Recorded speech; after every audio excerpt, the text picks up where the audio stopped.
नमस्कार, जय श्रीकृष्ण सर्वांना. पाहूया आजचं टॅरो कार्ड रीडिंग काय येतं आहे ते. टॅरोला तुमचे प्रश्न विचारताय ना, मला नक्की कमेंट करून कळवा की टॅरोने केलेलं मार्गदर्शन योग्य आहे का. पाहूया.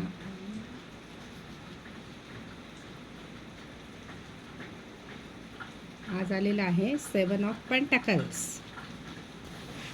या कार्डानुसार आजचा दिवस, आजच्या दिवशी तुम्हाला भरपूर संधी मिळणार आहेत, पण त्या संधीचा तुम्ही योग्य वापर केला पाहिजे. आळशीपणा केलात, त्याच्याकडे दुर्लक्ष केलं, नुसतंच बघत राहिलात तर ती संधी तुमच्या हातून जाण्याची शक्यता आहे. त्यात यश मिळेल, वेळ लागेल, पण त्यात तुम्हाला नक्की यश मिळेल. त्यामुळे धीराने आणि योग्य त्या विचाराने, योग्य त्या मार्गदर्शनाने तुम्ही त्या संधीचं सोनं करू शकता. बघा बरं, असंच होतं का? आणि मला कमेंट करून नक्की कळवा. धन्यवाद.